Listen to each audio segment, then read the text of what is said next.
Hi friends, എല്ലാവർക്കും വീഡിയോയിലേക്ക് സ്വാഗതം. ഇന്ന് ഞാൻ ചെയ്യാൻ പോകുന്നത് ഒരു ചാമ്പയ്ക്കയുടെ റെസിപ്പിയാണ്. ഇതൊരു സ്പെഷ്യൽ ചാമ്പയ്ക്കയാണ്, പനീർ ചാമ്പയ്ക്ക എന്ന് പറയും. ആപ്പിൾ പോലെ ഇരിക്കുന്ന വെളുത്ത കളറിലുള്ളൊരു ചാമ്പയ്ക്ക. ആ ചാമ്പയ്ക്കയുടെ റെസിപ്പിയാണ്. ഇതെങ്ങനെ ഉണ്ടാക്കുന്നതെന്നും ഇതിൻ്റെ ആവശ്യമായ സാധനങ്ങൾ എന്തൊക്കെയാണെന്നും നോക്കാം.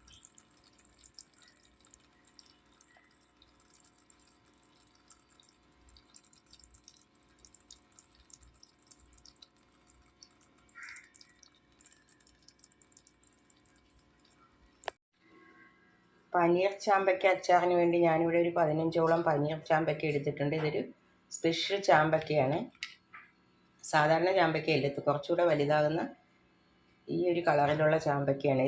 ഇത് നമ്മളെങ്ങനെയാണ് ചെയ്യുന്നതെന്നൊന്ന് നോക്കാം. ഇതിപ്പോൾ അരിഞ്ഞെടുക്കുന്നതെന്ന് പറഞ്ഞാൽ ഇത് രണ്ടായിട്ട് ഇങ്ങനെ പിളർന്നിട്ട് അതിൻ്റെ ഉള്ളിലൊരു കുരുവുണ്ട്. ഇപ്പം 4ആയിട്ട് പിളർന്നിട്ടുണ്ട്. അതിൻ്റെ ഉള്ളിൽ ആ കുരു എടുത്ത് ഇങ്ങനെ കളയണം. കുരു കളഞ്ഞതിന് ശേഷം അത് വീണ്ടും ഈ 4ആയിട്ട് പിളർന്നത് വീണ്ടും 2ആയിട്ട് നമുക്ക് പിളർന്നെടുത്താൽ മതി. അതിൻ്റെ ഫ്രണ്ടിലുള്ള ആ ഭാഗമൊക്കെ ഒന്ന് ക്ലീൻ എടുക്കുകയാണ്. ഇനി വീണ്ടും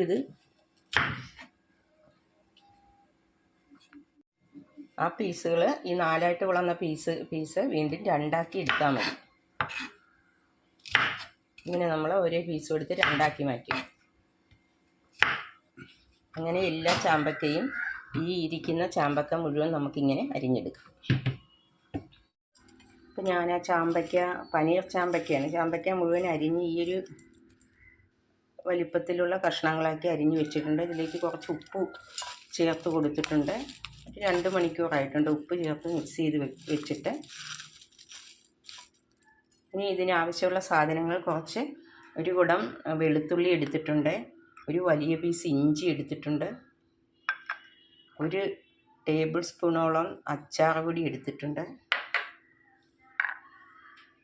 കുറച്ച് കാന്താരി എടുത്തിട്ടുണ്ട്, ഒരു 10-12ഓളം കാന്താരി എടുത്തിട്ടുണ്ട്, ഒരു 3 ടേബിൾ സ്പൂൺ മുളക് പൊടി എടുത്തിട്ടുണ്ട്.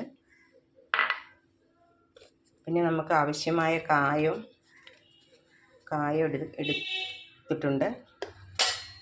ഇത്ര സാധനങ്ങൾ എടുത്തിട്ടുണ്ട്. ഇനി നമുക്ക് ചെയ്യാൻ തുടങ്ങാം. അപ്പോഴേക്ക് ബാക്കി പറയാം. ഞാൻ ഫ്ലെയിം ഓണാക്കി ഒരു മൺചട്ടിയാണ് എടുത്തിരിക്കുന്നത്. അടുപ്പിൽ വെച്ച് കൊടുത്തിട്ടുണ്ട്. അതിലേക്ക് നമുക്കൊരു 4 ടേബിൾ സ്പൂൺ നല്ലെണ്ണ ചേർത്ത് കൊടുക്കാം.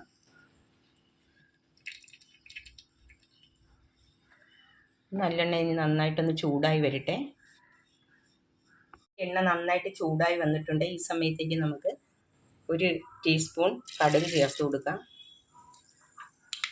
കടുകൊക്കെ പൊട്ടി വരാൻ തുടങ്ങിയിട്ടുണ്ട്. ആ സമയത്ത് നമുക്കൊരു 1/4 ടീസ്പൂണോളം ഉലുവ ചേർത്ത് കൊടുക്കാം.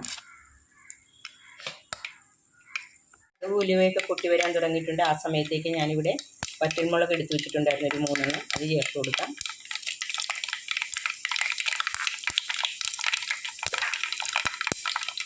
അപ്പം മുളകൊക്കെ നന്നായിട്ട് പൊട്ടി വരാൻ തുടങ്ങിയിട്ടുണ്ട്. ആ സമയത്തേക്ക് നമ്മൾ എടുത്ത് വെച്ചിരുന്ന വെളുത്തുള്ളി ചേർത്ത് കൊടുക്കാം.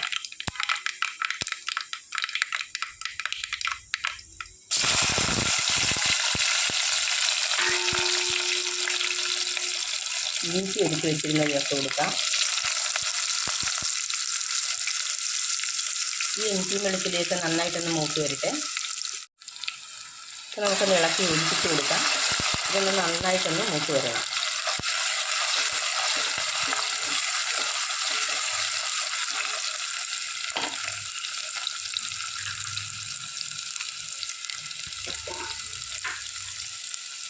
ഇപ്പം മൂത്ത് വരാൻ തുടങ്ങിയിട്ട് ആ സമയത്തേക്ക് നമ്മൾ എടുത്ത് വെച്ചിരുന്ന കാന്താരി മുളക് ഇതിലേക്ക് ചേർത്ത് കൊടുക്കാം.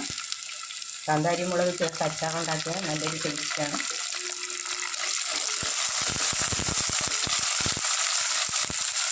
ഇതെല്ലാം കൂടെ നന്നായിട്ടൊന്ന് മൂത്ത് വരട്ടെ. ഈ സമയത്തേക്ക് നമുക്കിതിലേക്ക് ആവശ്യമായ ഉപ്പ് ചേർത്ത് കൊടുക്കാം. നമ്മൾ ആ ചാമ്പയ്ക്കായിൽ ഉപ്പ് ചേർത്താണ് മിക്സ് ചെയ്ത് വെച്ചിരുന്നത്. അതനുസരിച്ചുള്ള ഉപ്പ് ചേർത്ത് കൊടുക്കാം. അതുപോലെ തന്നെ കറിവേപ്പില എടുത്ത് വെച്ചിട്ടുണ്ടായിരുന്നു, കറിവേപ്പില ചേർത്ത് കൊടുക്കാം.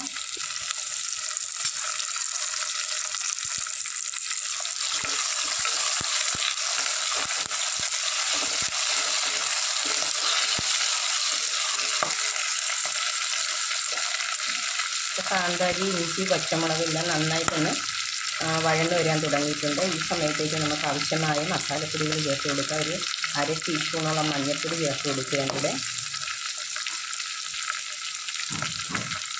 ഫ്ലെയിം തീരെ കുറച്ചിടണം, അല്ലെങ്കിൽ ഫ്ലെയിം ഓഫാക്കിയിട്ട് ചെയ്താലും മതി, അല്ലെങ്കിൽ കരിഞ്ഞു പോകാൻ സാധ്യതയുണ്ട്. ഞാൻ എടുത്ത് വെച്ചിരുന്ന മുളക് പൊടി ചേർത്ത് കൊടുക്കാം.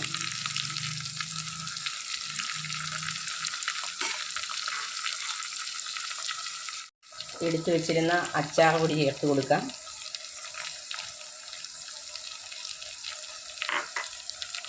ഇതിലേക്ക് ഒരു 1/4 ടീസ്പൂണോളം ഉലുവാപ്പൊടിയാണ്, അത് ചേർത്ത് കൊടുക്കാം. ഇത് നന്നായിട്ടൊന്ന് ഇളക്കി യോജിപ്പിക്കുക. ഇതിൻ്റെ ഈ മുളക് പൊടിയുടെ അച്ചാർ പൊടിയുടെയൊക്കെ പച്ചമണം മാറോളം നമ്മളൊന്ന് നന്നായിട്ട് ഇളക്കി യോജിപ്പിക്കുക. അതിനുശേഷം ഇവിടെ ഒരു 1/2 ഗ്ലാസ് വിനാഗിരി എടുത്ത് വെച്ചിട്ടുണ്ടായിരുന്നു, ആ വിനാഗിരി ചേർത്ത് കൊടുക്കാം.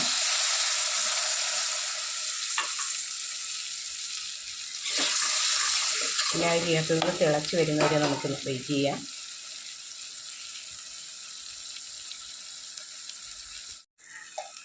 തിളച്ച് വരാൻ തുടങ്ങിയിട്ടുണ്ട്. ഈ സമയത്തേക്ക് ഗ്രേവിയൊക്കെ നന്നായിട്ട് തിളച്ച് വരാൻ തുടങ്ങിയിട്ടുണ്ട്. ഉപ്പൊക്കെ കറക്റ്റാണോ എന്നൊന്ന് നോക്കണം.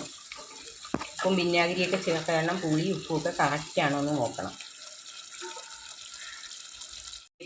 തിളച്ച് വരാൻ തുടങ്ങിയിട്ടുണ്ട്, നന്നായിട്ട് തിളച്ച് വരാൻ തുടങ്ങിയിട്ടുണ്ട്. ഈ സമയത്തേക്ക് നമുക്കൊരു 1/2 ടീസ്പൂൺ പഞ്ചസാര ചേർത്ത് കൊടുക്കാം. ഇതിൻ്റെ ടേസ്റ്റൊക്കെ ഒന്ന് ബാലൻസ്ഡ് ആകാൻ വേണ്ടിയാണ്. ഒരു പിഞ്ച് പഞ്ചസാര ചേർത്താൽ മതിയാവും. ഇതൊക്കെ തിളച്ച് എണ്ണയൊക്കെ നന്നായിട്ട് വറ്റി വരാൻ തുടങ്ങിയിട്ടുണ്ട്. എണ്ണയൊക്കെ നന്നായിട്ട് തെളിഞ്ഞ് വരാൻ തുടങ്ങിയിട്ടുണ്ട്. അത് ഗ്രേവിയൊക്കെ തിളച്ച് എണ്ണയൊക്കെ നന്നായിട്ട് തെളിഞ്ഞ് വരാൻ തുടങ്ങിയിട്ടുണ്ട്. ആ സമയത്തേക്ക് നമ്മൾ ഈ എടുത്ത് വെച്ചിരുന്ന ഈ ചാമ്പയ്ക്ക, ഇതിനൊരു പനീർ ചാമ്പയ്ക്ക എന്നാണ് പറയുന്നത്, അത് ചേർത്ത് കൊടുക്കാം.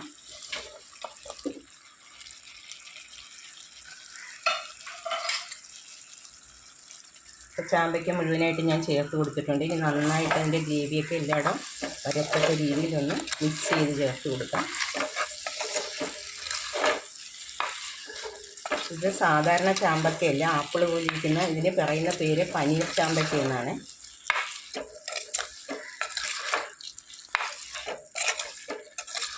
നന്നായിട്ടൊന്ന് ഇളക്കി യോജിപ്പിക്കാം.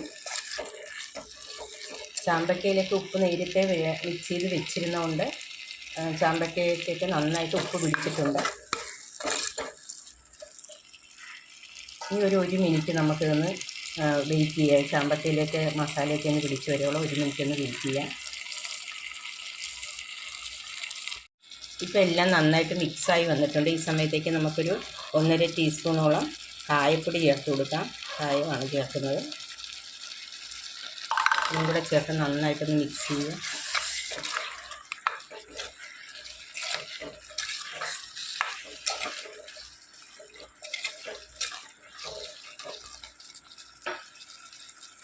ഇനി നമുക്ക് ഫ്ലെയിം ഓഫ് ചെയ്ത് കൊടുക്കാം.